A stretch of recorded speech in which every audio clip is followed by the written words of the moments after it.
पहला कि देखिए, हम हर कोई जानते हैं एस मतलब स्पीड बराबर होता है डिस्टेंस बटे टी, मतलब दूरी बटे समय बराबर चाल होता है, स्पीड होता है।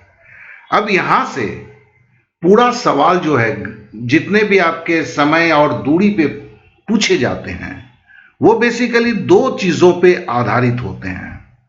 या दूरी कांस्टेंट होता है या आपका समय कांस्टेंट होता है।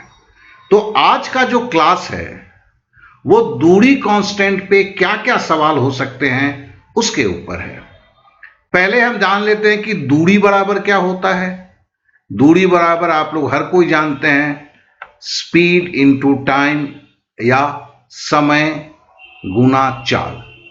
अगर हम बोल देते हैं कि भैया डी कांस्टेंट है, मतलब डी कांस्टेंट कब होगा? जैसे आप यहां से यहां जा रहे हैं, ठीक है ना, ये समझ लीजिए घर है और ये स्कूल है।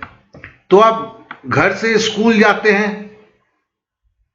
अब तो स्कूल नहीं जाते, पहले जब जाते थे, और स्कूल से घर आते हैं।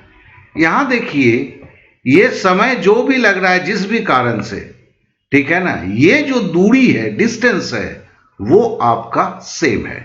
तो मामला क्या होगा जरा देख लें। समझ लीजिए कि आपके स्कूल, ये घर से स्कूल की दूरी 6 किलोमीटर है।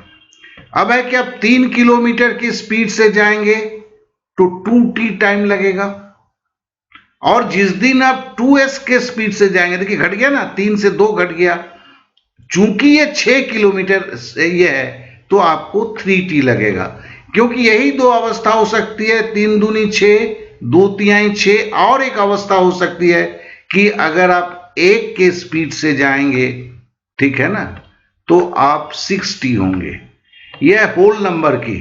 और अगर मैं बोलूं कि फ्रैक्शन के अगर टाइम होते हैं, स्पीड होते हैं, तो आप अनगिनत वो होता है। तो कहने का मतलब क्या है कि एक चीज हम देखते हैं कि अगर आप पकड़ लीजिए 6 किलोमीटर को मैं 1 किलोमीटर कर देता हूं, और पकड़ लेता हूं कि स्वाभाविक अवस्था में आपकी जब चाल 1 है तो समय भी 1 लगेगा, मतलब आप 1 किलोमीटर प्रति घंटा से जा रहे हैं, 1 घंटे में आप 1 किलोमीटर को तय कर लेंगे।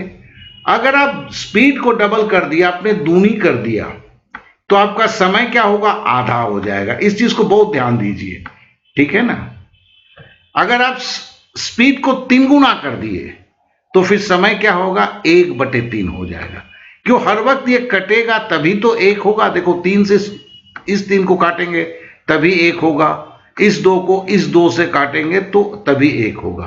तो कहने का मतलब है ये जो है, ये आपका जो कि कैसे प्रोपोर्शन है, S प्रोपोर्शनेट टू 1/t, अर्थात दुगुना अगर चाल कर देते हैं तो आपका समय आधा हो जाता है।